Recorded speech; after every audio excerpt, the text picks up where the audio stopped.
Yo, what's going on, everyone? We had a phenomenal weekend. So, if y'all want to follow me on winnable.com/DSP, make sure you follow me because I was not able to make a a YouTube video for Sunday's NFL preseason games, but I was able to go ahead and put out and send out some plays on my Winnable. So, go ahead, make sure you follow me on winnable.com/DSP. It's 100% free at the moment, right? And for NFL preseason, I'm just hooking y'all up absolutely for free. So make sure you go ahead and take advantage of that.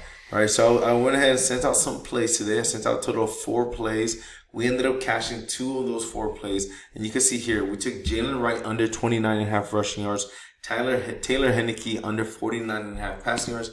And then combined that with his 4-man, or well, not combined it, we added a 4-man to that as well.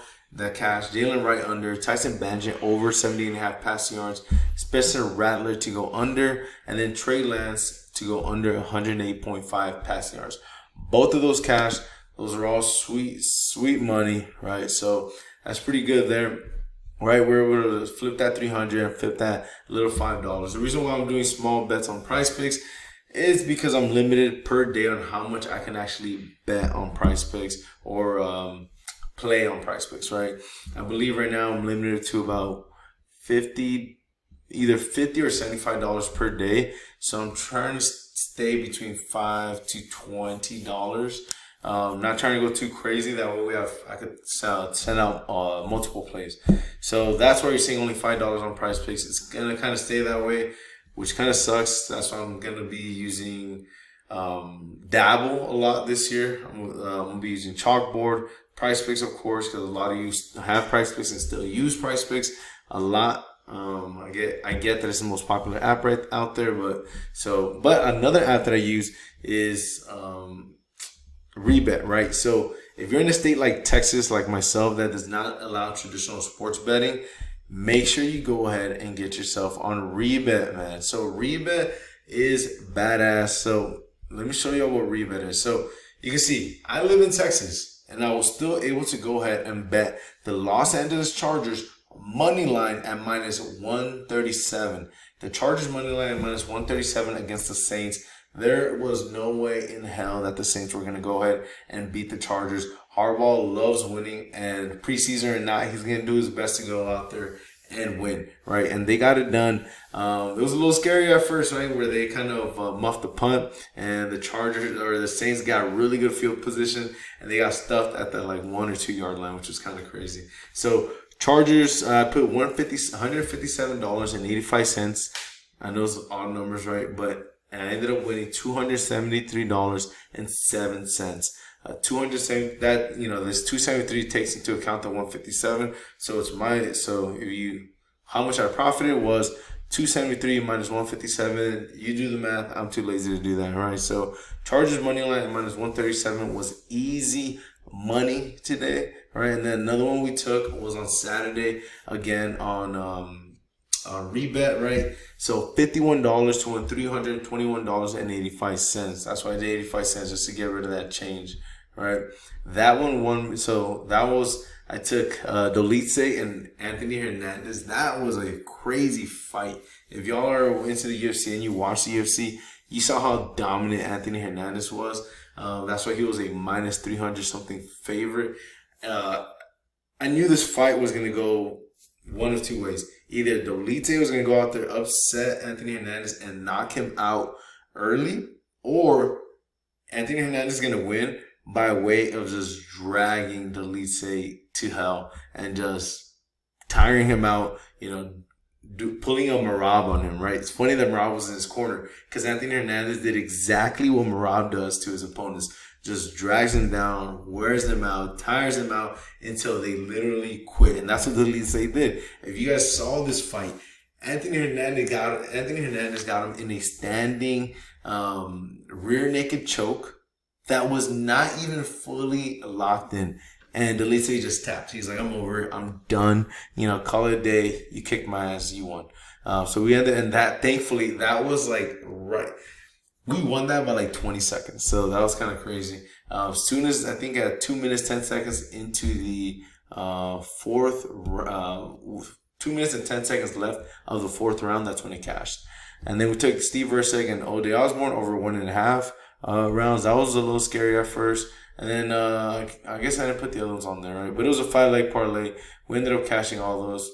And then so if y'all want to go ahead and get on Rebet and you want to follow my Rebet plays, just scan this QR code or click the link in the description down below. Click that link. It helps me out with a referral code, referral bonus. You know how it works. I appreciate it. And you go ahead and get all my free Rebet plays absolutely for free. All right. So just go to winnable.com/DSP and that's where I throw them out. It's as simple as that. So this one that I'm going to go ahead and give out on YouTube today, because we don't have any NFL coming up for like 5 days, a 7-leg parlay on UFC 319, Duplessis versus Chimaev. This is plus 1225. So obviously it's a long shot, right? But we're taking Chase Hooper at minus 330. Chase Hooper at minus 330 is a phenomenal play here. He's going up against Alexander Hernandez, and yeah, I mean, Chase Hooper's a minus 330 for a reason. He's a beast on the ground, and his striking has been improving every fight, and he's looking really good out there. Alexander Hernandez seems to fade once he goes past the first round, or maybe even the second round. So I like Chase Hooper to get probably an early knockout here, right? The next one is Brian Battle, man. Battle's one of the most reliable legs on this card, in my opinion, at minus 184. He's just a beast. I'm a big fan of Brian Battle since The Ultimate Fighter. He's well-rounded, fights smart, and I think can neutralize, I'm going to butcher this name, but Nursiton? Ruziboev's burst with pressure and volume. The odds makers right now have him at around 65% win probability, and I'm with him here. He has a strong technical edge. I think he's going to go ahead and make I don't want to say easy work of Ruziboev, because he is good, right? But I don't know. I was watching some of I'm calling him, I guess, Ruziboev's fights earlier, and Brian Battle was I think just going to dominate him with his size and his presence out there. And then Brian Battle's has been insanely confident lately, having blonde hair like Oliveira. So I really like that play. The next one we're going to go ahead and take is Carlos Prates minus 265. The Fighting Nerds are going to come out and show out versus Jeff Neal. Prates is a dangerous striker with great takedown defense. Jeff Neal's got power, no doubt, but he's been in some wars lately. I like Prates to win the minutes and keep it standing where he shines, right? So that was a good one. Then Kaya Sakura, up and coming fighter, really phenomenal fighter. He's sharp and an explosive striker. Now Elliott is good. His wrestling can cause problems, but Sakura's speed and precision should let him pick shots and stay out of danger. So there's a big skill gap on the feet, in my opinion, and I think Sakura is gonna defend those takedowns, keep distance, and piece up Tim Elliott. I like Tim Elliott, but Sakura is going to take this one. All right. The next one is Diego Ferreira. So Diego Ferreira's the more complete fighter here. He's actually, I think he fights out of Fortis MMA here out of Fort Worth, which is kind of cool. So Ferreira's the more, I live in Texas. So Ferreira's the more complete fighter here. High level jiu-jitsu and underrated striking. If this hits the mat, big advantage to Ferreira here. Even standing, I think he can hang with Green's boxing. Green's coming off a nasty knockout recently. I forget who, but I remember it was nasty. I even felt bad for him. But the next one over here, man, I was kind of back and forth on this one. I really wanted, actually not this one. This one I'm taking Edson Barbosa and Drakkar Close over 2.5 rounds. This one's all about styles, right? Close tends to grind fights out. Barbosa's gone the distance plenty of times against elite guys, especially recently. The older he's getting, the more his fights are going to decisions. And I think we get a technical striking battle with some clinch work. This one's likely sees the judges, so don't be surprised if this one goes all 3 rounds. And I say Barbosa wins by decision, right? But who knows, right? I think Barbosa wins by decision. Oh, you can't see the other one. Let me see if I can fix this. There you go. This is the one where I was kind of going back and forth on. Leron Murphy and Pico Aaron.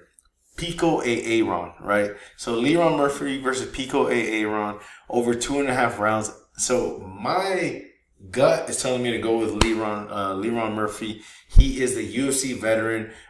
Pico is obviously a pro MMA fighter as well. I forget. I just read up on it. Forget where he was fighting out of, but he was a champ, right? From what I remember, he was a champ. So he's fights out of. Well, he was born and raised in Cali, in Whittier, California.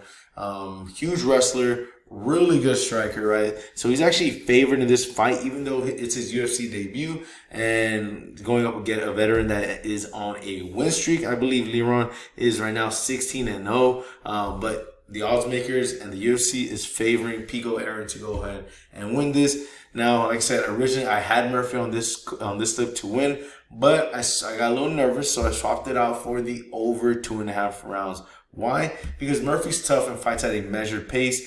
Pico's dangerous early, but if Murphy can weather that early storm that Pico's going to come and bring, this likely turns into a competitive fight that goes long, right? The over protects us from picking the wrong side. So, although I do think Leron Murphy is going to win, you never know what Aaron might bring to the table, right? He might go out there and just piece up Leron for whatever. Or I think he might go out there and wrestle Leron Murphy and just hold him down. I mean, Pico's an elite wrestler. So he just might go, let's say Leron's piecing him up on the feet, he could, Aaron at any time could just take him down to the ground, hold him there, control it, and just take it to the judges. But yeah, those are my plays. We had a great weekend. If y'all want to go ahead and get on the VIP or go for the free picks, winnable.com/DSP. Make sure you go ahead, go down there. Here's a pick again, right? See if I can make this smaller. I appreciate each and every single one of you. It's really fun getting on here and talking about the fights. Make sure you go ahead, like, comment, subscribe. Comment down below if you agree with any of these. Comment if you think I'm freaking crazy for choosing some of these plays. And let me know what you think. If you guys want Rebet, go ahead, scan that QR code. I appreciate every single one of you.